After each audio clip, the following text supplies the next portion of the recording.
On her wedding day, Rose felt a lump in her throat as she looked at herself in the mirror, trapped in a dress that cost more than her family's entire ranch.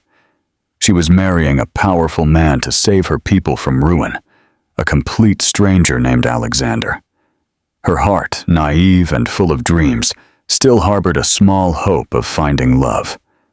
But on her wedding night, in the opulent room that was meant to be their love nest, he looked at her with eyes of ice and spoke the words that shattered her soul. "This marriage is a contract, Rose. I will never touch you." Before we begin, like this video, subscribe to the channel, and comment right now from where you are watching. Your support helps us tell more powerful stories. May your life be full of blessings if you subscribe. Now, let's begin. The morning sun spilled through the window of Rose Miller's humble room, painting the peeling walls and old wooden furniture in gold.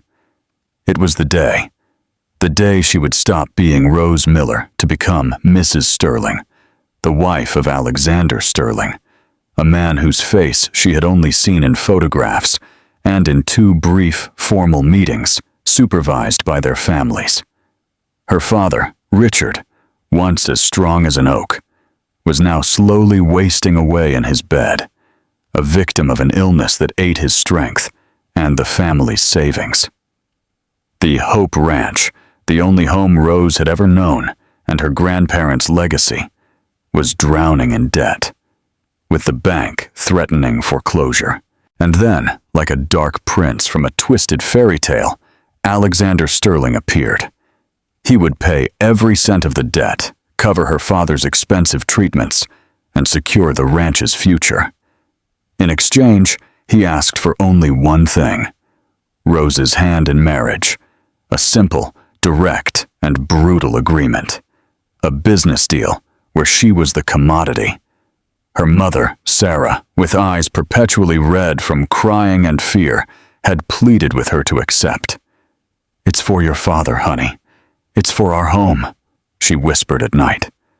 And Rose, her heart breaking at her father's suffering, accepted. She would sacrifice her happiness and her dreams of true love for them.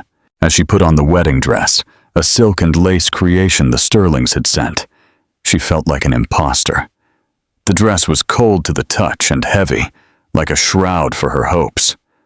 Martha, the woman who had cared for her since she was a child, a sturdy maternal figure, helped adjust her veil with trembling hands.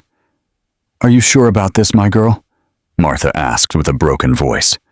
"It's never too late to say no."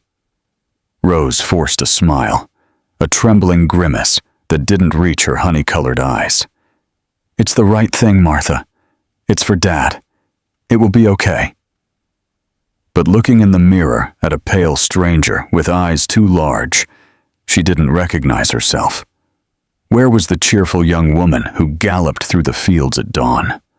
The one who dreamed of a man who would write her poems and bring her wildflowers. She had been replaced by this woman, a sacrificial bride. The ceremony was held in the great cathedral. Alexander Sterling waited for her at the altar, as flawless and cold as a marble statue. He was taller and more imposing in person than she remembered. His dark suit, perfectly tailored, accentuated his broad shoulders and dominant stance. He had black hair and piercing gray eyes that seemed to analyze everything without revealing anything. When her father, making a superhuman effort, gave her away at the altar, Alexander barely looked at her. His hand, as he took hers, was cold, his grip firm but impersonal. Throughout the entire Mass, he didn't dedicate a single word to her that wasn't part of the liturgical script. He said, "I do," in a deep, monotonous voice, as if he were closing just another business deal. Rose, for her part, felt she was suffocating under the weight of the veil and the stares of hundreds of people. She searched the crowd for the faces of her mother and Martha, her anchors in that sea of uncertainty. The reception was at the Sterling estate, the Fortress, a name that lived up to its reputation. It was a colossal mansion surrounded by stone walls, imposing and luxurious, but devoid of soul. Hundreds of guests, all important people, partners, and friends of the Sterling family, ate, drank, and laughed. Rose felt like an exhibit. Alexander acted as the perfect husband for the public. He smiled at her, placed his hand on her waist, and spoke in her ear. But his eyes remained 2 blocks of ice, and his contact was purely superficial. Every caress was for the gallery, every smile a well-rehearsed lie. "Smile, wife," he whispered at one point, his breath brushing her ear while a photographer captured them. "Our guests must believe you are the happiest bride in the world." The word wife on his lips sounded like an insult, like a job title she now had to hold. Later, during the wedding dance, he forced her to follow his steps with mechanical precision. His hand on her back guided her firmly, his body close to hers. But there was no trace of warmth, of desire, of anything. Rose felt lonelier than ever, dancing in her husband's arms in front of 100 people. It was a silent and elegant torture. She could smell his expensive cologne, a blend of sandalwood and citrus, and feel the contained power in his muscles under the suit fabric. He was an undeniably attractive man, and that made him even crueler. The night progressed in a blur of empty congratulations and forced smiles. Finally, when the last guest had left, the matriarch of the family, Isadora Sterling, a woman as elegant and cold as her son, approached them. "Alexander, take your wife to her room. It has been a long day for her," she said, though her gaze on Rose was full of subtle disdain. It was obvious Isadora did not consider her worthy of carrying their name. Alexander nodded curtly, and without a word, guided her up the massive marble stairs, through endless hallways adorned with stern-looking ancestral portraits. They reached a solid wooden door, and he opened it, revealing a room larger than the entire ground floor of her house at Hope Ranch. A huge canopy bed dominated the center, covered in rose petals. There was champagne in an ice bucket, and moonlight streamed in through a balcony overlooking perfectly manicured gardens. For an instant, Rose's heart beat with a renewed, foolish hope. Perhaps now, in private, he would be different. Perhaps it had all been a facade. Alexander closed the door, and the sound of the bolt echoed in the silence, sealing her fate. He took off his jacket and threw it over a chair, loosening his tie with an impatient gesture. He walked to the window, turning his back to her. "You can take off the dress. I imagine it must be uncomfortable," he said, his voice devoid of any emotion. Rose stood still, nervous, not knowing how to proceed. Her fingers trembled as she tried to reach the zipper on her back. "No, I can't reach it," she whispered, her voice barely a thread. He sighed, a sound of pure irritation, and turned around. He approached her, and Rose held her breath. His fingers, long and cold, brushed her skin as he lowered the zipper with detached efficiency. A shiver ran down Rose's back, but it wasn't passion. It was a strange mix of fear and humiliation. He stepped back as soon as he finished, as if touching her repulsed him. "Now, I want to make things clear," he said, returning to his position by the window, crossing his arms over his chest. His silhouette against the moonlight looked like that of an executioner. "This marriage is a contract, Rose. A transaction. I save your family's ranch, and you provide me with the facade of a respectable wife that my family demands. My father, on his deathbed, made me promise I would marry and settle down. You are my solution." Rose felt the ground disappear beneath her feet. Every word was a blow, cold and precise. "A facade?" she managed to ask, the lump in her throat making it almost impossible to speak. "Exactly," he continued without mercy. In public, we will be the perfect couple. You will smile, take my arm, and act as the devoted Mrs. Sterling. But here, within these walls, we are nothing. We will sleep in separate rooms. This is your room. Mine is at the end of the hall. I will never touch you. I am not interested in you in that way, or any other. I only ask for discretion, and that you fulfill your role. In exchange, your family will live comfortably for the rest of their days. Do you understand the rules? The tears Rose had been holding back all day finally burst forth, tracing hot paths through her makeup. It was worse than she had ever imagined. Not only did he not love her, he despised her. He saw her as an object he had bought. She nodded, unable to form words, as a sob choked in her chest. He looked at her, and for a second she thought she saw a glimpse of something in his eyes, but it disappeared so fast she thought she had imagined it. Good. I'm glad we understand each other. Good night, Rose. And with that, he turned and left the room, closing the door behind him with a soft, final click, leaving her alone with the rose petals, the unopened champagne, and her shattered heart. She collapsed onto the bed, the luxurious wedding dress wrinkling around her, and cried. She cried for her broken dreams, for her trampled pride, for the golden cage she had just been locked in. She cried until she had no tears left, until exhaustion and pain joined them in a restless sleep. The first days of her marriage were a silent hell. Rose wandered through the fortress like a ghost. The mansion was a labyrinth of cold, silent rooms, each decorated with exquisite but impersonal taste. The servants treated her with distant respect, led by Mrs. Gable, the housekeeper, a woman with a stern gaze who had served the Sterlings for 30 years and clearly did not look kindly upon the new, humble wife of the young master. Isadora, her mother-in-law, ignored her most of the time, and when she did speak to her, it was to correct her posture, her way of holding silverware, or to subtly remind her of the inferiority of her lineage. Alexander kept his word. She barely saw him. He had breakfast early and left for business, returning late at night. On the rare occasions they crossed paths in a hallway or a room, he greeted her with a dry rose and continued on his way. The only time they spoke was at the social events they were forced to attend. There, he transformed.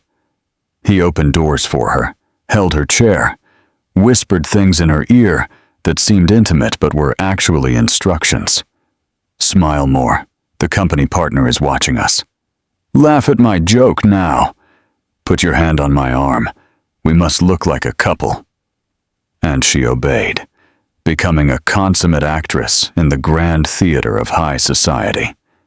In those moments, the forced proximity was torture. His large, warm hand on the small of her back sent electric sparks through her body. Sparks he didn't seem to feel at all. She could feel the tension in his body, the iron control he exercised over every muscle. Sometimes, when an older man complimented her, or a young man looked at her with too much admiration, she felt Alexander's grip tighten, his jaw subtly clenching. At first, she thought it was her imagination, but then she realized he didn't like other men looking at her. Not out of jealousy, she convinced herself, but out of a sense of ownership. She carried his name. She was a Sterling brand asset and had to remain untainted. One night, during a charity dinner, Rose felt particularly alone. Alexander was at the other end of the table, immersed in a business conversation. She was sitting next to a much older man, a friend of her mother-in-law, who kept making inappropriate comments about her beauty and youth, his hand brushing her knee under the tablecloth. Uncomfortable and disgusted, Rose tried to subtly move away, but the man insisted. She looked up, seeking help in her husband's eyes, but he wasn't even looking at her. She felt completely abandoned. With a hurried excuse, She got up and went to the powder room, where she locked herself in a stall and let out tears of frustration. After a few weeks, the loneliness and oppression of the fortress began to weigh too heavily on her. She missed the smell of wet earth on her ranch, the sound of horses in the morning, and the warmth of her mother's hug. One day, unable to take it anymore, she asked one of the drivers to take her to Hope Ranch. The feeling of leaving the high walls of the Sterling estate was like being able to breathe after being underwater. Upon arrival, everything was as she remembered, but different at the same time. The ranch looked better cared for, the house paint was fresh, and there was new agricultural equipment. Alexander's money was working. She ran to hug her mother, Sarah, and the simple contact comforted her deeply. Her father, though still weak, was sitting on the porch and smiled at her more strongly than he had in months. "Thanks to your husband, I feel better every day, honey. That new doctor is a miracle," Richard said. Rose felt a pang of something she couldn't identify, gratitude mixed with resentment. He was giving them everything, but he was giving her nothing. She spent the afternoon helping Martha in the kitchen, laughing and telling stories, feeling like herself for the first time in a long while. While picking some flowers in the garden, she heard a familiar voice behind her. "Rose, is it really you?" She turned around, and her heart skipped a beat with genuine joy. It was Ethan. Ethan Smith, the son of the neighboring ranch owner, her childhood friend, her first crush. She hadn't seen him in years, since he went to the city to study veterinary medicine. Now he was back, taller, stronger, with the same warm smile and kind eyes she remembered. "Ethan, I can't believe it," she exclaimed, running to hug him. He lifted her off the ground in a bear hug that left her breathless and laughing. "You've turned into quite a woman, Rose. And I heard the news. Mrs. Sterling, no less. Congratulations," he said the last part, with a shadow of something in his voice. "Sadness? Thank you," she replied, her smile wavering a bit. "It's good to see you. When did you get back?" "A couple of weeks ago. I'm going to help my father with the ranch," he said, not letting go of her hands. "And you? Are you happy?" The question took her by surprise. No one in her new life had dared to ask her that. She looked into his sincere eyes and felt the urge to tell him everything, to break down. But she couldn't. "Yes, of course. Alexander is a good man," she lied, hating herself for it. They spent the next hour walking along the ranch boundaries, remembering old times, laughing at their childhood antics. With Ethan, everything was easy and natural. He listened to her, really listened. He noticed the sadness in her eyes.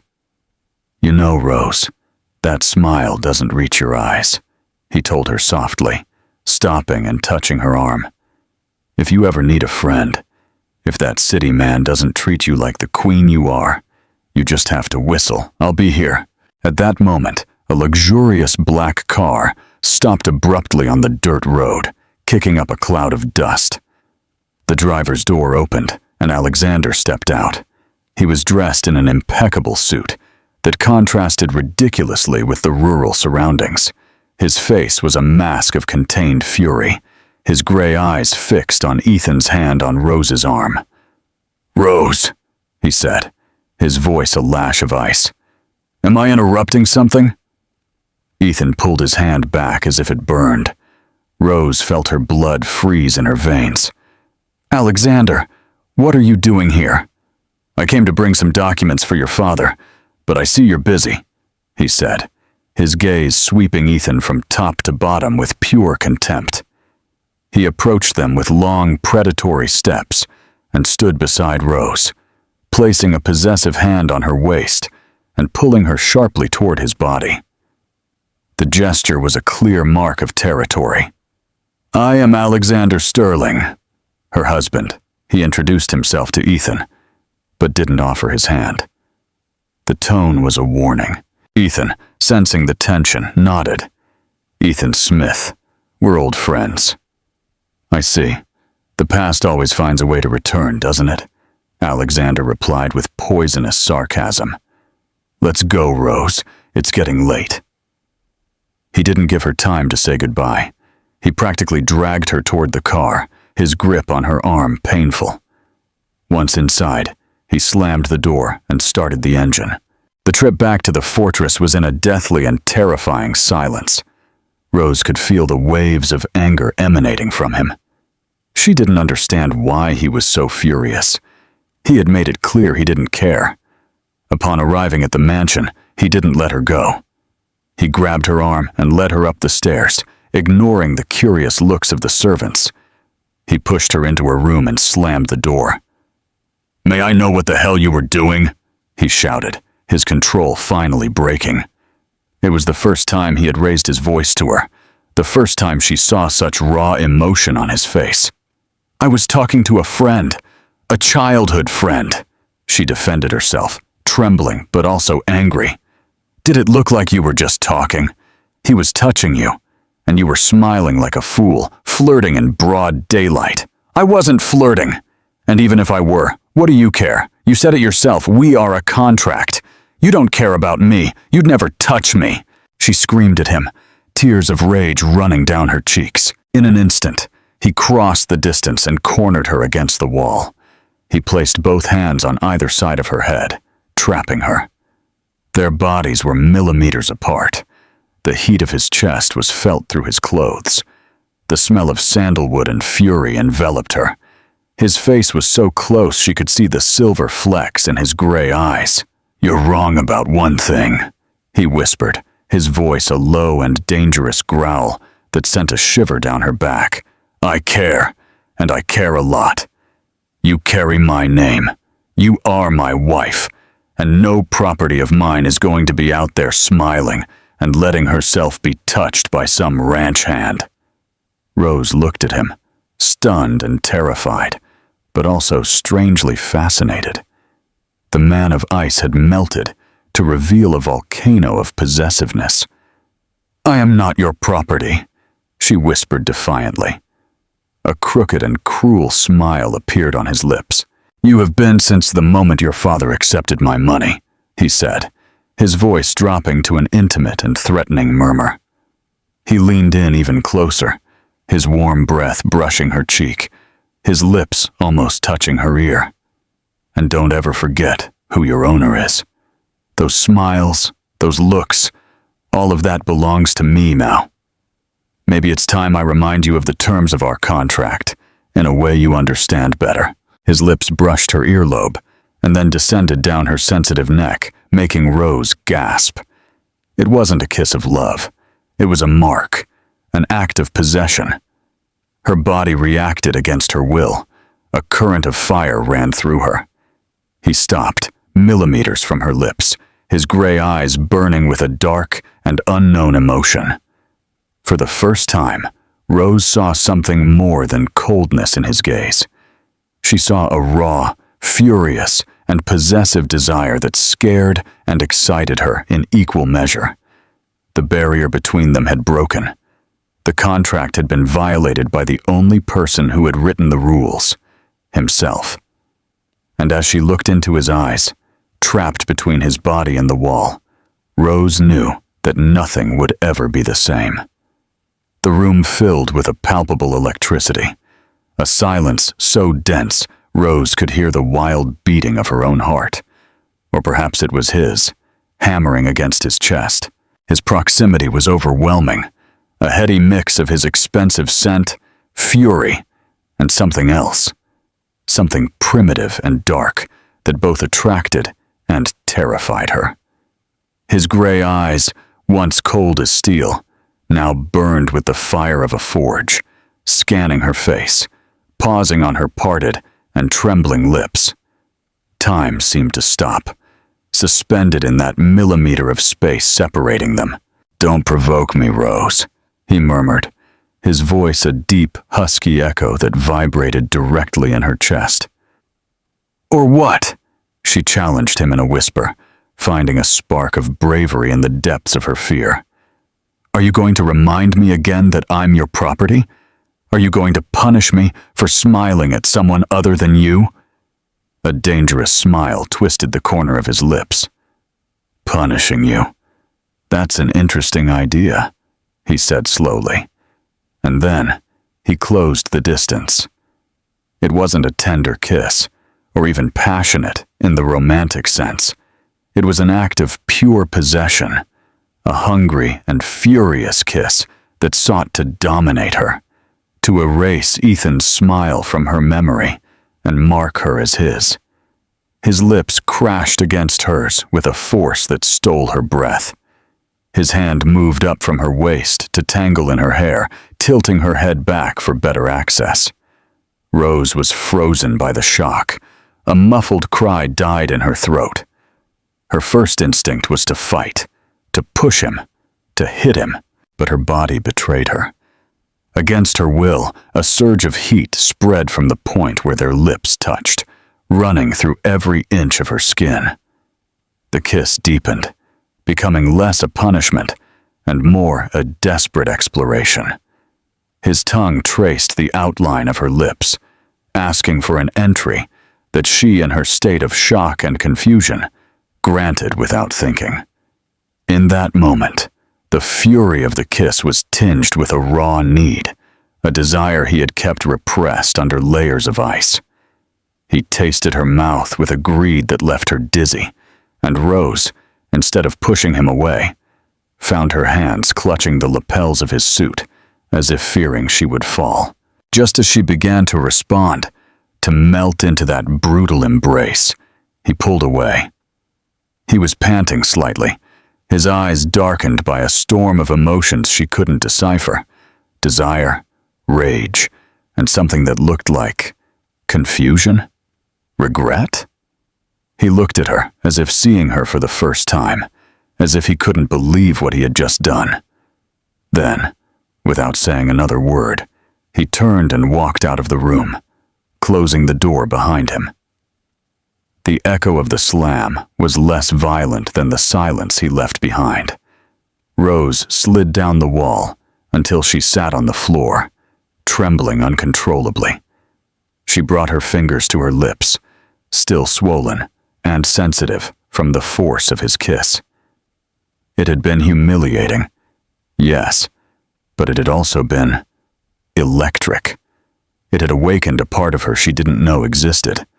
The wall between them hadn't just broken, it had been demolished in an explosion of jealousy and desire. The rules of the contract had turned to ash. Alexander entered his own room like a hurricane, closing the door and leaning his forehead against the cold wood. His breathing was heavy, his heart beat with an animal force in his chest. He looked at his hands, the same hands that had been tangled in Rose's silky hair, that had felt the curve of her waist. They were trembling. He, Alexander Sterling, was trembling. He was a man of absolute control. He controlled his businesses, his emotions, the people around him. But the moment he saw that nobody, Ethan Smith, touching Rose, smiling at her in that intimate way, something inside him had snapped. He had felt blinded by a primitive fury he didn't recognize. He ran a hand through his hair in frustration. Why did he care so much? It was a contract. She was a facade. He repeated it over and over, but the echo of his words sounded hollow. The taste of her lips was still on his, a taste of innocence and fire that was driving him crazy. He poured himself a whiskey, drinking it in one gulp, feeling the liquid burn his throat. But it couldn't put out the fire she had started inside him. He had sworn to himself, after Sophia's betrayal years ago, that he would never let another woman get under his skin. Sophia had taught him the hard way that love was a weakness, a tool women used to get what they wanted. That was why he had chosen Rose. She was simple, unpretentious, a country girl who would be so grateful for her family's rescue that she would never cause him trouble. Or so he had believed. But the Rose he had faced today, with fire in her eyes and defiance in her voice, was not the scared girl who had married him. And the way her body had reacted to his, the way she had clung to him for an instant, that memory hit him with the force of a punch. He wanted her, not as an object, not as property, but as a man wants a woman. And that revelation terrified him more than any threat to his empire. The following days were a torture of unresolved tension. Breakfast, the only meal they sometimes shared in silence, became a battlefield of furtive glances and charged silences. Rose didn't know how to act. Should she ignore what happened? Confront him? Every time he entered a room, the air became charged with electricity.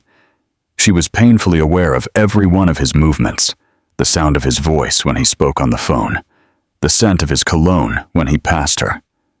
Alexander, for his part, tried to re-establish his facade of coldness, but there was something different in his gaze. Sometimes, she found him watching her, and instead of ignoring her, he held her gaze for an extra instant, a silent duel that left her breathless. One afternoon, his mother, Isadora, intercepted her in the main hall. "Rose," she said, her voice dripping with her usual disdain. "Next Saturday is the hospital's annual charity ball. It is the most important social event of the year. I assume you have something appropriate to wear, though I doubt it." The humiliation was clear. "Don't worry, I wasn't planning on dishonoring the sterling name. I'll wear my best cotton dress," Rose replied with a sarcasm that surprised Isadora herself. Just then, Alexander entered the hall and heard the last part. "Is there a problem, Mother?" he asked, his voice neutral, but his eyes fixed on Rose. Isadora composed herself. "I was just reminding your wife about the ball. I hope she's up to the task." "She will be up to the task," Alexander said, in such a definitive way that Isadora didn't dare reply. Later that night, while Rose was reading in her room, someone knocked on her door. It was Mrs. Gable, the housekeeper, with an undecipherable expression. "Madam, Mr. Sterling is waiting for you in the west parlor." With her heart pounding, Rose went. Alexander was standing by a large mirror, and beside him, there was a rack with at least a dozen spectacular gala dresses. Beside him, an elegant-looking woman, clearly a designer, was smiling. "Rose," Alexander said, "this is Madame Dubois. She has brought some options for the ball. Choose the one you like best." Rose was speechless. They were haute couture dresses, shimmering with silk, satin, and beadwork. "No, I can't accept this. They are too expensive," she stammered. Alexander's gray eyes locked onto hers. It wasn't a question. "You are my wife, and you will dress as such. Now, try on the dresses." He said it with his usual authoritative tone, but there was a different nuance. It was as if he were taking care of her. After trying on several, Rose decided on a deep emerald silk dress that hugged her body like a second skin and highlighted the color of her eyes. When she stepped out of the dressing room, both Madame Dubois and Mrs. Gable gasped. Alexander, who had been looking out the window, turned around. His expression hardened. His eyes swept her figure from top to bottom, pausing on the curve of her hips and the elegant but revealing neckline. He said nothing, but the way he swallowed and clenched his jaw said it all. "We'll take that one," he said abruptly. Then he opened a velvet box on the table. Inside, a diamond and emerald necklace rested on the satin. "This will go with the dress." Rose stepped back. "Alexander, this is too much." "Put it on," he ordered in a low voice. He took a step toward her, took the necklace, and signaled for her to turn around. Rose obeyed, her skin prickling with anticipation. He moved her hair aside, his fingers brushing the sensitive skin of her neck, sending a shiver through her. She could feel his warm breath on her neck as he fastened the heavy, cold necklace. "There," he whispered, his voice very close to her ear. "Perfect." They stayed like that for a moment, him standing behind her, his hands still on her shoulders, both looking at each other in the mirror's reflection. They looked like a real couple. Powerful. Beautiful. For an instant, Rose allowed herself to dream it was real. On the night of the ball, the tension between them was so thick it could be cut with a knife. When Rose came down the stairs, dressed in the emerald silk and shimmering jewels, Alexander was waiting for her at the bottom. He wore a black tuxedo that made him look even more imposing. His gray eyes devoured her, and she felt a blush creep up her neck. He offered his arm. "You look stunning," he admitted, almost reluctantly. "You don't look too bad yourself, husband," she replied, with a mischievous smile, delighting in the spark of surprise. At the ball, they were the center of attention. Alexander played his role perfectly, and Rose, feeling more secure in her haute couture armor, acted with a grace that surprised everyone, especially Isadora. When it was time for the dance, Alexander led her to the floor. "Remember what I told you at our wedding?" he whispered as he took her by the waist, drawing her close to his body. "That I should smile and act like the happy wife." She looked into his eyes. "I remember. I'm doing well." "Too well," he growled. "Every man in this room is looking at you." "But I'm only dancing with you," she said. And for the first time, it wasn't entirely a lie. She was completely absorbed in him, in the way his hand burned on her back, in the intensity of his gaze. They moved together across the floor in perfect synchrony, lost in their own bubble. "You owe me a kiss, you know," she dared to say, her voice barely a murmur. He raised an eyebrow. "Oh, really? And why is that?" "For the other day," she continued, feeling bold. "That kiss didn't count. It was a punishment, an act of ownership." His eyes darkened. He pulled her closer, their bodies now having no space between them. She could feel the hard outline of his muscles against her. "You're right. It wasn't a real kiss," he whispered, his voice charged with a sensual promise. "A real kiss would feel very different. It would make you forget your own name. It would make you beg me for more." Rose's skin prickled. "My, what confidence, Mr. Sterling." "That's experience, Mrs. Sterling," he replied with a suggestive smile. Their conversation was interrupted by a silky female voice. "Alexander, darling, what a surprise to find you here." An incredibly beautiful blonde woman, dressed in a blood-red dress that left little to the imagination, slid up to him. She looked at Rose with a smile that didn't reach her cold, calculating eyes. "And you must be the wife," she said, the word loaded with condescension. "Miranda," Alexander said, his body tensing. "How unexpected. Rose, let me introduce you to Miranda Vance, an old family friend." "Enchanted," Rose said, offering a polite smile. Miranda ignored her. "Oh, Alexander, always with your surprises. Marrying a farm girl. I thought you had better taste," she said loudly enough for nearby people to hear. Alexander's face turned into a stone mask. Rose felt the humiliation like a physical blow. But before she could say anything, Alexander surprised her. "My taste has never been better, Miranda," he said, his voice cold as ice. "And be careful how you refer to my wife. She may not be used to city venomous snakes, but I know very well how to cut off their heads." He grabbed Rose's hand and kissed her knuckles, not taking his furious eyes off Miranda. "Now, if you'll excuse us, my wife and I have more important things to do." They left Miranda speechless and furious, and Alexander led Rose to the balcony. Once outside in the fresh night air, Rose looked at him, still shocked. Why? Why did you defend me like that? He leaned on the railing, not looking at her. No one humiliates my wife in public. It's a matter of principle, of honor. I thought it was just a contract, she said softly. He finally turned to face her. The moonlight bathed his face, softening his hard features. The contract has changed, Rose. You changed it. He approached her slowly, like a predator stalking its prey. Do you know what I want to do right now? He asked her, his voice husky. She shook her head, unable to speak.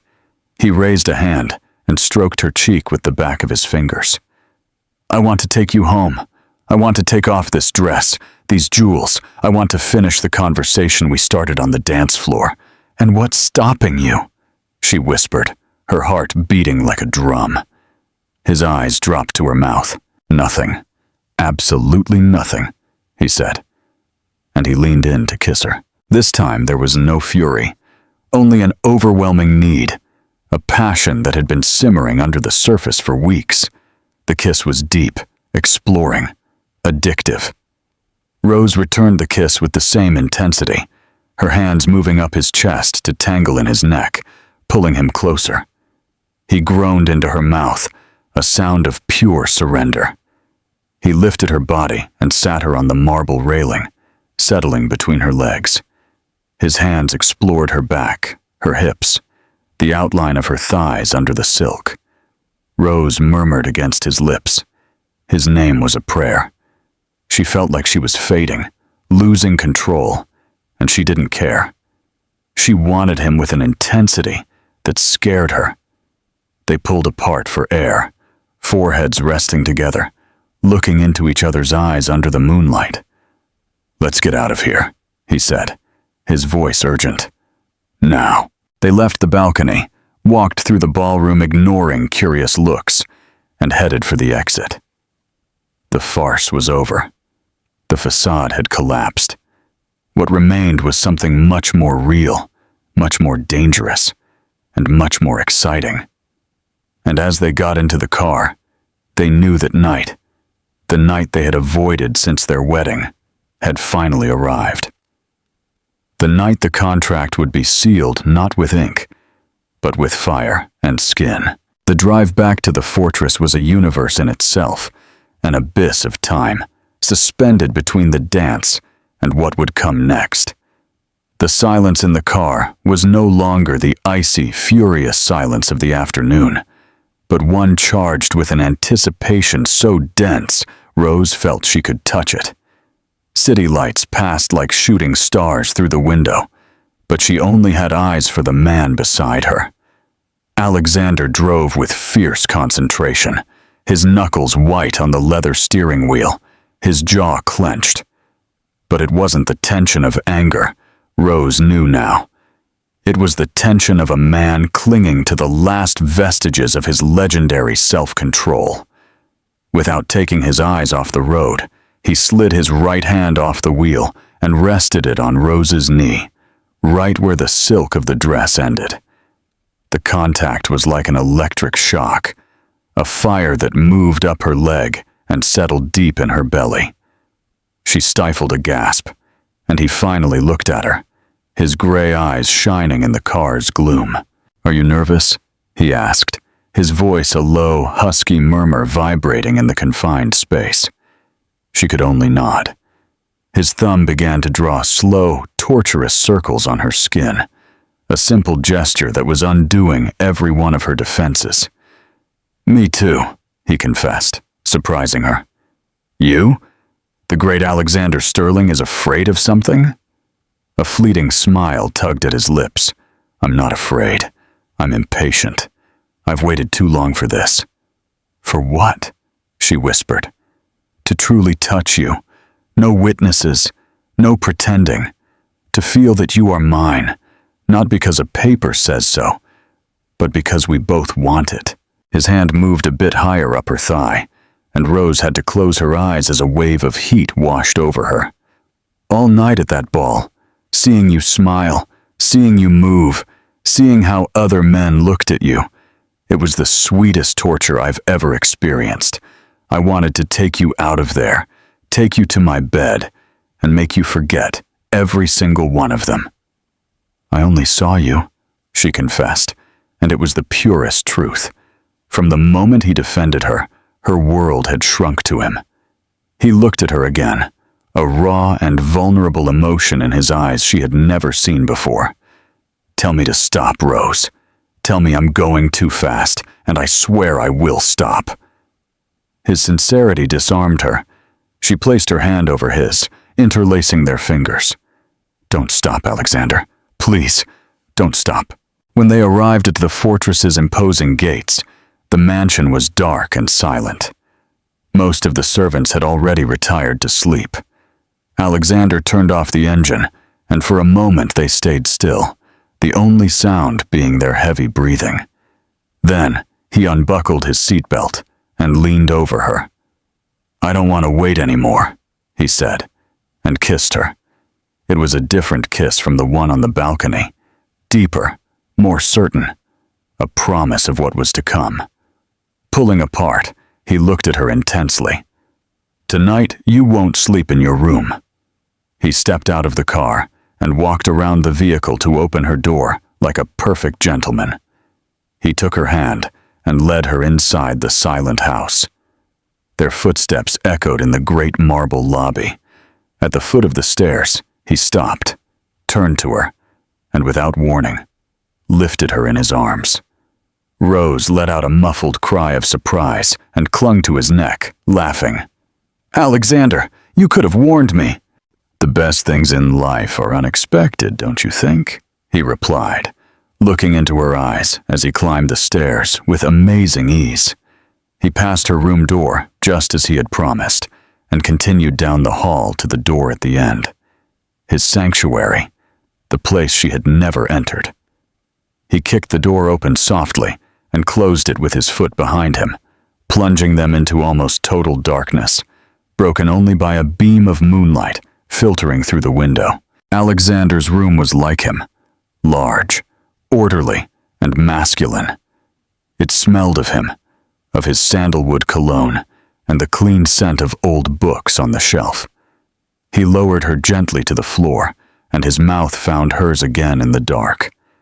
His hands began to explore, to rediscover the curves that the emerald dress hid. This dress, he murmured against her lips, is magnificent, but it's in my way. With surprisingly skillful fingers, he found the zipper on her back and lowered it slowly, savoring the moment. The silk slipped off her shoulders and fell in a whisper to her feet, leaving her only in her lace underwear and the heavy emerald necklace. Alexander stepped back, his silhouette outlined against the window. His gaze swept her from top to bottom, a silent tribute in the gloom. My God, Rose, he exhaled, his voice full of reverent wonder. You are perfect. Shyness took over, and she crossed her arms. He approached and gently pulled her hands away. Don't hide from me, never. He unfastened the necklace and left it on a vanity. Its heaviness disappeared to be replaced by the warm touch of his hands on her neck and shoulders. She, in turn, found the courage to unbutton his shirt, her trembling fingers brushing the hot skin and tense muscles of his chest. Soon, the shirt joined the dress on the floor, and she placed her palms on his torso, feeling the heartbeat under his skin. He led her toward the enormous bed, an unknown territory that would soon become their world. And there, under the moonlight's watchful eye, the sterling contract was finally sealed. It wasn't an act of dominance like she had feared that first night, but a mutual surrender. Alexander adored her with a tenderness she never believed he possessed. Every kiss, every caress was an apology for his coldness, a promise of a new beginning. He, in turn, discovered in her a passion that matched his own, an unconditional surrender that tore down the last of his walls. It was a collision of two lonely souls who finally found their home in each other's arms, an encounter where desire and emotion intertwined until they became indistinguishable. And when their bodies finally joined, it was with a sigh of relief, a homecoming. Later, wrapped in linen sheets with Rose's body nestled against his, they spoke in whispers in the dark. Confessions they would never have dared to make in the light of day. Why were you so cold to me at first? She dared to ask. He sighed, his warm breath in her hair. I was hurt. Love, it taught me to be cautious, to build walls. He didn't elaborate, and she didn't ask. For now, it was enough. You made me feel worthless, she confessed. He squeezed her tighter. I was an idiot. I was blind. I was trying to protect myself, and in the process, I hurt you. I'm sorry, Rose, more than I can put into words. Your actions tonight spoke louder than any words, she replied. They stayed in silence for a while until Alexander spoke again, his voice loaded with a new emotion. When I saw you with that man, Ethan, I felt a fire in my veins. Jealousy. Something so primitive and possessive it scared me. That was when I knew our agreement had stopped being just business for me. Rose turned to look at. And what is it now? He stroked her cheek. It's my everything, he whispered. And with that confession, they fell asleep. Interlaced. Not as two strangers forced together, but as a man and a woman who had just begun to fall in love. The morning sun filtered through the curtains, painting the room in a soft, warm light. Rose woke up slowly, feeling warm and secure. The first thing she noticed was the comforting weight of an arm across her waist. She opened her eyes and found Alexander's sleeping face. In sleep, his hard features softened. He looked younger, almost vulnerable. She remembered the previous night, and a smile spread across her face. It hadn't been a dream. Carefully, she slipped out of bed, picking up the white shirt from the floor to cover herself. She went to the balcony and opened the doors, breathing in the fresh morning air. The fortress gardens stretched below her like a green and vibrant tapestry. For the first time, she didn't see them as prison walls, but as part of a home. She felt a pang of hope, fragile, but insistent. A husky voice pulled her from her thoughts. Are you planning to steal my favorite shirt? Because if so, you'll have to give me something very valuable in return. Rose turned with a smile. Alexander was standing in the balcony doorway, leaning against the frame, shirtless, and with sleep-mussed hair. The morning light outlined the muscles of his chest and arms, and the sleepy, possessive look he gave her made Rose's heart skip a beat. She felt beautiful and desired under his gaze, wrapped in the intimacy of his shirt, which reached mid-thigh and smelled completely of him. Well, considering my emerald dress is already abandoned on your room floor, I thought it was a fair exchange, she replied, walking back toward him with a sway she didn't know she possessed. He smiled, a genuine, slow smile that transformed his face completely. It was the first time she had seen it. A fair exchange would be for you to get back in this bed and let me take that shirt off you slowly, he said, his voice a velvet caress. He pulled her toward him by the waist and kissed her, a morning kiss, lazy and full of the previous night's tenderness. Good morning, Mrs. Sterling, he whispered against her lips. Good morning, husband, she replied, feeling a happiness so overwhelming she feared her heart would burst. They stayed like that, hugging, as the sun rose in the sky, feeling the whole world had reconfigured around them. I have to confess something, he said, moving a lock of hair from her face. I've been imagining waking up like this with you since the night I first kissed you in your room. Even when you were furious and called me your property? She teased. He made a face of regret. Especially then. I was so angry at myself for wanting you. I was a complete idiot. Yes, you were, she agreed with a giggle. But you're my idiot. The bedroom door opened without warning, and Isadora Sterling's sharp voice rang through the room, breaking the magic bubble. Alexander, I have been waiting for you for breakfast. May I know why? The matriarch stopped short, her eyes widening at the scene.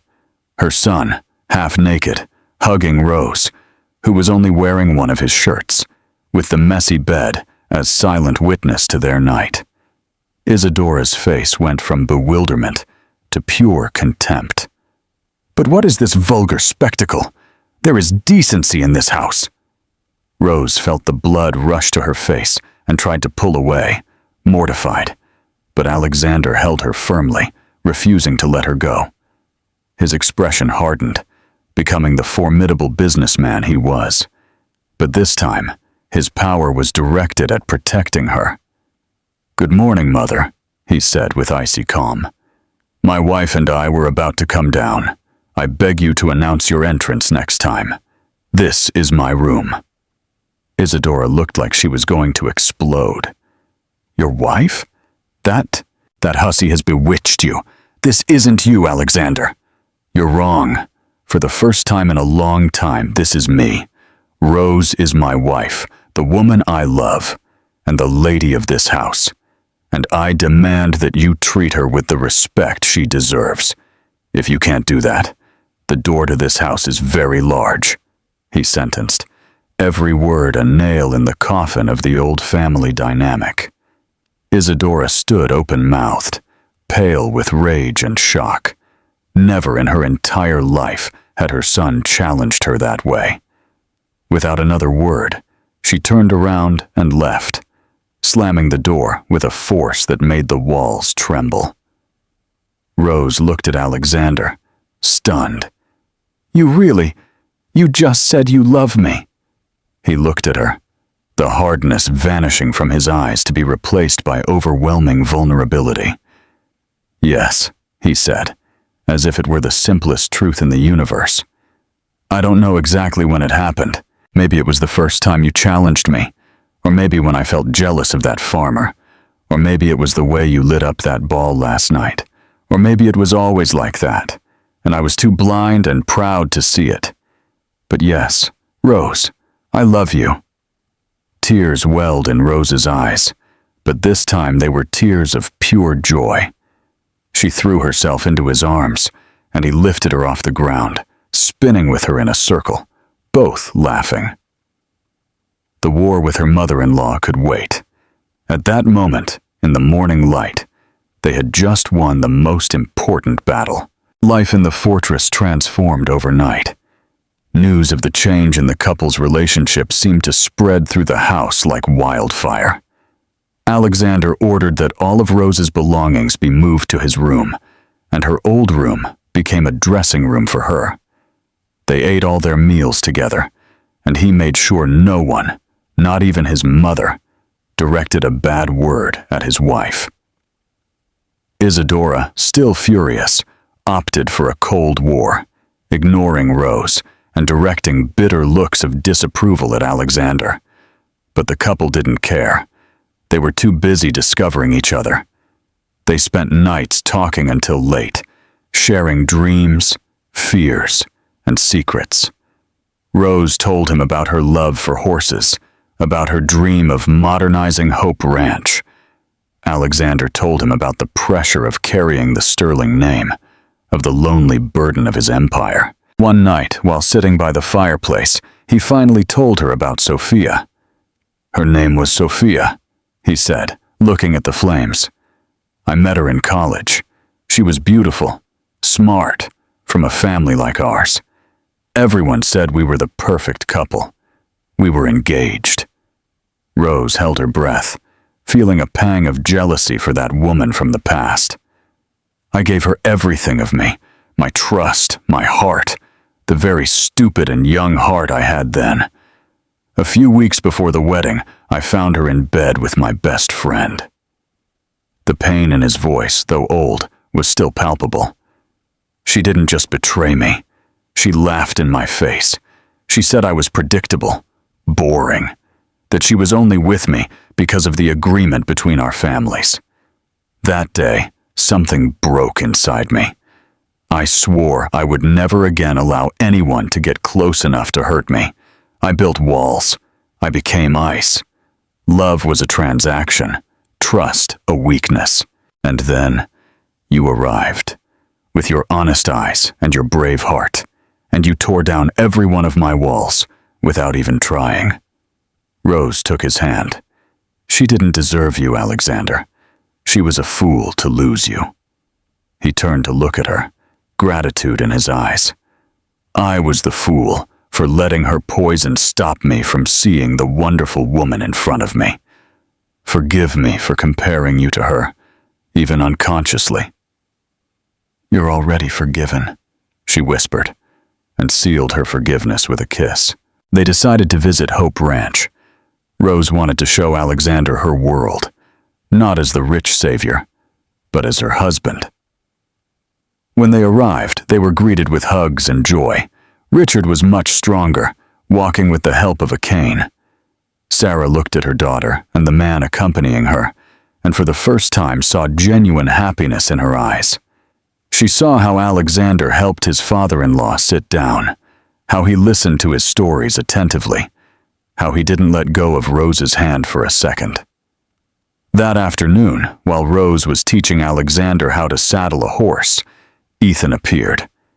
He had heard of their visit and wanted to say hello. Alexander tensed for an instant, an echo of his old jealousy, but then looked at Rose, who smiled at him with confidence. He let out a sigh and walked toward Ethan, extending his hand. Ethan, it's good to see you again. Thank you for being a good friend to my wife when I wasn't. Ethan was surprised, but accepted the handshake with a smile. The pleasure is mine, Alexander. Take care of her. She's one of a kind. The peace, however, was fragile. A week later, while Alexander was in his office, his secretary announced an unexpected visit. She says she's an old friend, sir. Her name is Sophia Vance. Alexander's heart stopped for a second. He composed himself, his face becoming a mask of cold neutrality. Let her in. Sophia entered. She was even more beautiful than he remembered, if possible. Dressed in a designer suit that screamed money and power, she moved with the grace of a panther.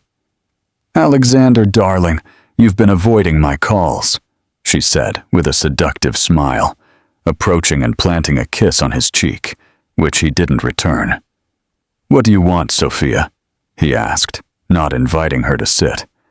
I just wanted to see you. I heard you got married. It surprised me, honestly. To a farm girl, I hear. Always so unpredictable. Was it a business decision? Her father had land you wanted? He looked at her coldly. I'm married for love, something you would never understand. Sophia's smile wavered. Love? Oh, Alexander, don't be naive. We had passion. We had a future. I made a mistake. A stupid mistake. I was young, but I've matured. I realized what I lost. I want us to try again. You're wasting your time. I love my wife. That girl isn't for you. She can't understand your world, your ambitions. I can. Together, we could rule this world. Are you really going to throw all that away for a whim? He stood up, his height imposing over her. Get out of my office, and don't ever approach me or my wife again. Our engagement ended years ago. I've moved on. I suggest you do the same. Sophia's face contorted into a mask of rage. You'll regret this, Alexander. You'll see that little nobody isn't who she seems, and when she leaves you, I'll be here to pick up the pieces. And with that threat, she stormed out. That night, Alexander told Rose about the visit. He omitted nothing. Rose felt a surge of insecurity. Sophia was everything she wasn't. Sophisticated, powerful, part of his world. Do you still feel something for her? She asked softly. Alexander took her by the shoulders, forcing her to look at him. Rose, look at me. The only thing I feel for that woman is pity. The man who loved her died the day she betrayed him. The man I am now loves you. You are my present and my future. No one can change that." His words and the conviction in his eyes dispelled her fears. They felt more united than ever, a team against the world. But Sophia was not one to give up. Unable to break Alexander, she focused her venom on Rose. A few days later, she coincidentally ran into her at a luxury boutique. "Well, well, if it isn't the little Mrs. Sterling," she said with fake sweetness. "I see Alexander is teaching you how to spend his money. Enjoy it while it lasts. New toys are always fun at first, but he'll get bored of you. He always does. And he'll come back to me, to a woman of his class." Rose looked at her, not with fear, but with a calmness that threw Sophia off. A man like Alexander doesn't return to a place where he was betrayed. He values loyalty and true love, concepts that seem foreign to you. And as for his money, I'm not interested. I'm interested in his heart, something you had and threw away. Enjoy your loneliness, Sophia." Rose turned around and walked away, leaving Sophia speechless and humiliated. Sophia's fury turned into an obsession. If she couldn't have Alexander, she'd make sure Rose wouldn't either. She found out about Rose's friendship with Ethan and hatched a plan. She hired a photographer and orchestrated an encounter. She had one of her henchmen call Ethan with fake news that one of Rose's horses at Hope Ranch was sick. Ethan, concerned, went to see her. Sophia made sure Rose was there, visiting her family. At one point, while they were checking the horse, Ethan put a reassuring hand on Rose's shoulder, and she smiled at him gratefully. The photographer captured the moment from an angle that made it look intimate. A secret embrace. A couple of days later, an anonymous envelope arrived at Alexander's office. Inside was the photograph of Rose and Ethan, with a note that said, "While you work, your wife plays. They always return to their roots." Alexander looked at the photo. He felt a pang, the ghost of his old jealousy. The image was designed to hurt, to sow doubt. The old Alexander would have exploded, would have run home to accuse Rose, destroying everything they had built. But this was a new Alexander, a man who had learned to trust, who loved. He looked at the photo, then threw it in the trash. That night, he came home and found Rose in the library. He handed her the photo in silence. She looked at it, her face turning pale. "Alexander, I can explain." "I know," he said, interrupting her. "I know it's not what it looks like. I trust you. But I want you to tell me what happened, so we know what we're facing." With tears in her eyes, Rose told him about the encounter, realizing it had been a trap. Together, they connected the dots and knew it was Sophia's work. "She wants to destroy us," Rose whispered. "She won't succeed," Alexander said, hugging her. "Not as long as we're together." The next day, Alexander called a meeting in his office. He had Sophia come, under the pretext of discussing a settlement. When she arrived, she found Alexander and Rose sitting side by side, and Ethan standing beside them. Sophia understood her game was over. "Sophia," Alexander said with deadly calm, "your attempt at manipulation has failed.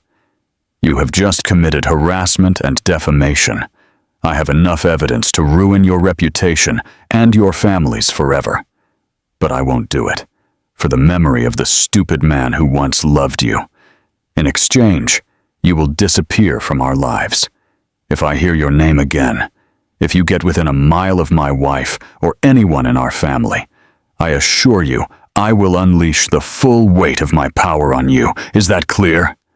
Sophia, pale and defeated, could only nod before fleeing. Peace returned to their lives. this time stronger and more lasting. Even Isadora, witnessing the loyalty and unwavering love between her son and Rose, and seeing how happiness had transformed Alexander into a better man, began to soften. One day, she approached Rose in the garden. "I have been unfair to you," she admitted with difficulty. "I didn't see beyond your background, but you have proven to be a woman of great strength and heart. You have made my son happy. I apologize. I'd like us to start over." Rose, moved, took her hand. "Of course, Isadora." Months later, Rose began to feel strange. Tired, with morning nausea. With her heart in her throat, she took a test. Positive. That night, she prepared a small box. When Alexander arrived, she handed it to him. He opened it, confused. Inside was a pair of wool baby booties. He looked up at her, his eyes widening with a mix of disbelief and hope. Rose nodded, tears running down her cheeks. "We're going to have a baby, Alexander."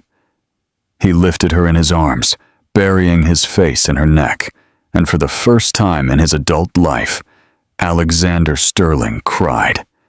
He cried with joy, with gratitude, with a love so immense he felt it couldn't fit in his chest. 9 months later, little Valentina Sterling was born. A girl with her father's dark hair and her mother's honey-colored eyes. The fortress, once cold and imposing, filled with baby laughter, love, and a warmth it had never known. One evening, Alexander and Rose were on their bedroom balcony, with Valentina sleeping in her father's arms. They looked at the sky tinged with orange and pink, an image of perfect peace. "Who would have thought," Rose said softly, "that a business contract would bring us all this?" Alexander kissed her forehead. "It wasn't the contract. It was you. You saved me from myself, Rose. You taught me to love again."